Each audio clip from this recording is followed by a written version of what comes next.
Iran துபாயோட oil storage மேலே தாக்குதல் நடத்திடுச்சுன்னு சொல்லி மே 4 ஒரு தகவல் வந்திருந்தது. இது இல்லாமல் மே 5 என்ன நடந்துச்சு, இது போல் ஒரு சில முக்கியமான தகவல் என்ன அப்படிங்கிறத இந்த வீடியோவில் நீங்கள் சிம்பிளாக பார்த்துடலாம். அதுக்கு முன்னாடி நம்ம சேனலை மறக்காமல் சப்ஸ்கிரைப் பண்ணிக்கோங்க. ஃபேஸ்புக்கில் ஃபாலோ பண்ணலாம், ஃபாலோ பண்ணிக்கோங்க. வீடியோவுக்கு மறக்காமல் லைக் பண்ணிடுங்க. நீங்கள் மிக முக்கியமானது இது, நிறைய பேர் வீடியோ பார்க்குறீங்க, சப்ஸ்கிரைப் அண்ட் ஃபாலோ பண்ணலை, முடிஞ்ச அளவுக்கு ஹெல்ப் பண்ணுங்கள்.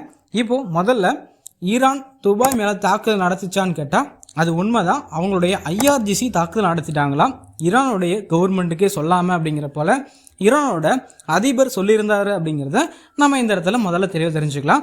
அதுக்கப்புறம் இப்போது துபாயோட ஃபஜைரா ஆயில் பிளான்ட் மேலே ஏன் ஈரான் தாக்குதல் நடத்தணும் அப்படின்னு கேட்டிங்கன்னா, இது முதல்ல அமெரிக்கா ஈரானுக்கு கொடுத்த ஒரு சில தொந்தரவுகள்னால தான் அப்படிங்கிறத நம்ம எடுத்துக்கலாம். மிக முக்கியமானது, இதுக்கு முன்னாடிலாம் இந்த இடத்துல தாக்குதல் நடத்தலை அப்படிங்கிறதையும் ஈரான் நம்ம தெளிவாக தெரிஞ்சுக்கலாம்.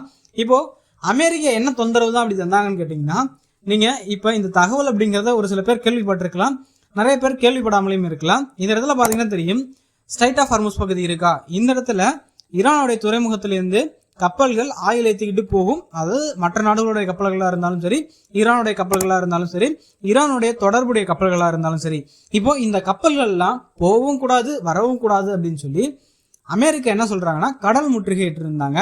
அதாவது இந்த ஸ்ட்ரைட் ஆஃப் ஹார்முஸ் பகுதியிலேருந்து இப்போ நீங்கள் மேப்பில் பார்க்குறது அரேபியன் சி, அரேபிய வளைகுடா அப்படிங்கிறது சொல்லுவாங்க தமிழில். இந்த பகுதியில் அமெரிக்காவோட முற்றுகை அப்படிங்கிறது அதிகமாக இருந்துச்சு அப்படிங்கிறதையும் நம்ம தெளிவாக தெரிஞ்சுக்கலாம். இப்போது இந்த இடத்துல உங்களுக்கு பார்த்தாலே நல்லா புரிய வரும், அமெரிக்காவுடைய கப்பல்கள் அப்படிங்கிறது இந்த இடத்துல இருந்து சோதனை பண்ணுறாங்க அப்படின்னா நீங்கள் நல்லா பாருங்கள்.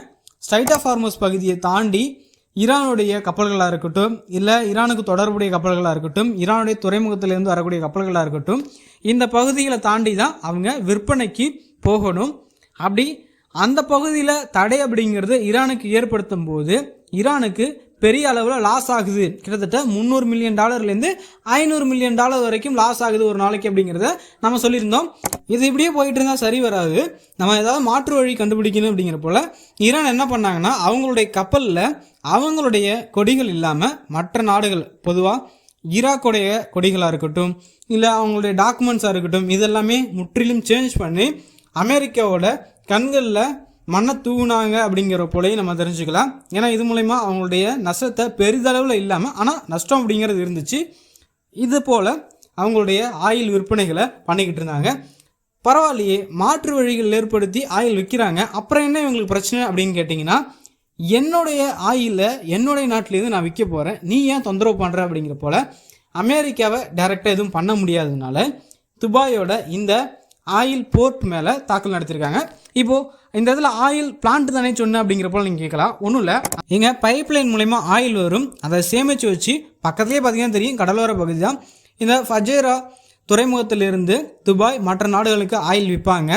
இப்போது இந்த பகுதிக்கு ஆயில் எங்கேருந்து வருதுன்னு கேட்டிங்கன்னா, அபுதாபியோட ஹாப்சன் பம்பிங் ஸ்டேஷன்லேருந்து வரும். அதுக்கப்புறம் இந்த இடத்துல பார்த்தீங்கன்னா தெரியும், ஒரு நடுநிலை பம்பிங் ஸ்டேஷன் இருக்கும், இங்கேருந்து இந்த ஃபஜேரா போர்ட்டுக்கு வரும். இது மூலயமா தான் விற்கிறாங்க.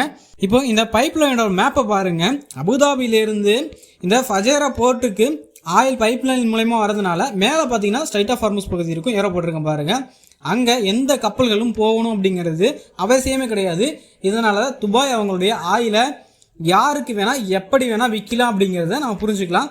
ஈரானோட IRGC அவங்களுடைய அரசாங்கத்துக்கே சொல்லாமல் ஏன் தாக்குதல் நடத்திருப்பாங்க அப்படிங்கிற போல் நம்ம எடுத்துக்கலாம்னா, அமெரிக்காவால் ஈரானுடைய ஆயிலை விற்க முடியாமல் அவங்களுக்கு நிறைய பிரச்சனைகள் அப்படிங்கிறது ஏற்படுது இந்த கடல் முற்றுகையின் மூலமா. இப்போது உலகத்துக்கு தேவைப்படக்கூடிய 100% இந்த ஃபஜைரா போர்ட், அதாவது துறைமுகம் மூலமா 1.5லேருந்து 1.7% தான் போகுது. இது கம்மி தான்.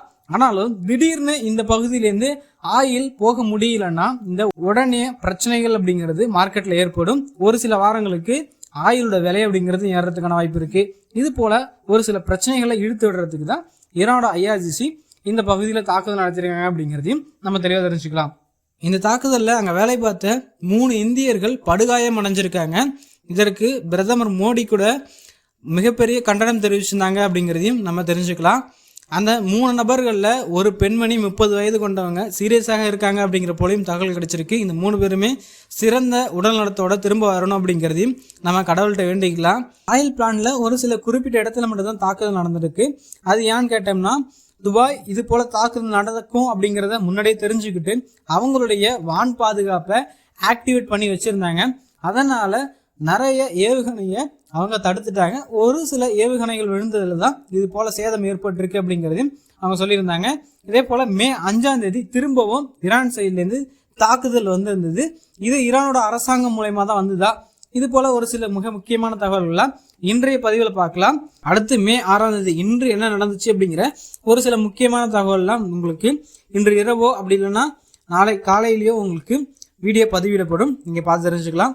மிக முக்கியமான ஒரு நல்ல தகவலும் மே 6ஆம் தேதி இன்று வந்திருக்கு அப்படிங்கிறது நம்ம தெரிஞ்சுக்கலாம். அது நடக்குமா நடக்காமல் போகுமா அப்படிங்கிறதெல்லாம் நம்ம வெயிட் பண்ணி பார்க்கணும். அது என்ன நல்ல தகவல் அப்படிங்கிறத அந்த வீடியோவை நீங்கள் பார்த்து தெரிஞ்சுக்கோங்க.